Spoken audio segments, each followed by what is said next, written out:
Perkenalkan, saya Agia Sulgianta. Kali ini saya akan membahas tentang psikologi forensik mengenai pelecehan seksual. Lalu apa pengertian dari pelecehan seksual itu sendiri? Pelecehan seksual yaitu merupakan suatu tindakan atau perbuatan secara seksual yang tidak diinginkan yang menjadi sasaran, yang mana akan menimbulkan suatu hal ketidaknyamanan pada diri seseorang, rasa malu, tersinggung, marah, dan juga sedih. Tindakan ini melibatkan perkataan, sentuhan, atau tindakan lainnya yang mana tidak disetujui oleh korban. Meskipun sulit didefinisikan secara hukum karena konteks dan interpretasi yang berbeda, tetapi pelecehan seksual tetap dianggap sebagai pelanggaran hak individu karena sangat berpengaruh kepada psikologis korban. Ada beberapa bentuk pelecehan seksual. Yang pertama, saya akan menjelaskan tentang bentuk pelecehan seksual secara ringan, seperti contohnya yaitu bersiul, kedipan mata, dan juga sentuhan tidak senonoh. Yang kedua yaitu pelecehan berat seperti pemerkosaan, dan yang ketiga yaitu pelecehan secara verbal seperti penghinaan atau ejekan seksual. Di dalam dunia kerja terdapat dua bentuk pelecehan seksual. Yang pertama yaitu quid pro quo, yang mana ini merupakan suatu tawaran ataupun ancaman untuk memenuhi tuntutan seksual sebagai suatu imbalan. Yang kedua yaitu hostile work environment, merupakan suatu suasana kerja yang dimana tidak aman dan tidak nyaman akibat adanya diskriminasi, pelecehan seksual, dan tindakan tidak pantas lainnya yang dilakukan oleh rekan kerja ataupun atasan yang membuat karyawan menjadi terancam, tidak dihargai, dan merasa tidak nyaman. Lalu saya akan menjelaskan sedikit tentang pedofilia. Apa itu pedofilia? Pedofilia itu merupakan suatu jenis ketertarikan seksual terhadap anak-anak.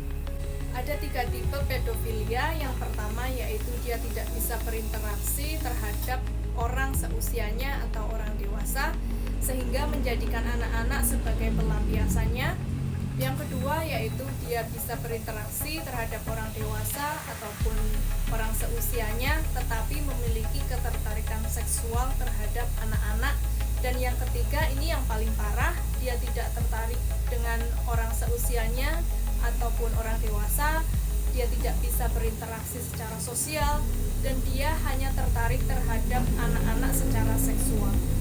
Pelecehan seksual seringkali berawal dari ketertarikan romantis ataupun permusuhan yang berujung pada intimidasi dan dominasi. Tentunya pemahaman dari sisi psikologis terhadap pelaku dan korban sangat penting dalam kasus pelecehan seksual.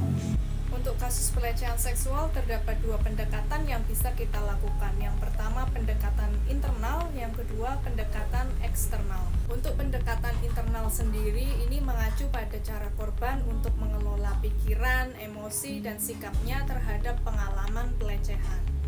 Contoh strateginya yaitu 1. Untuk meningkatkan kesadaran diri korban bahwa pelecehan bukanlah salah dari korban. Yang kedua, untuk mengelola rasa malu dan takut dengan dukungan orang terdekat atau keluarga.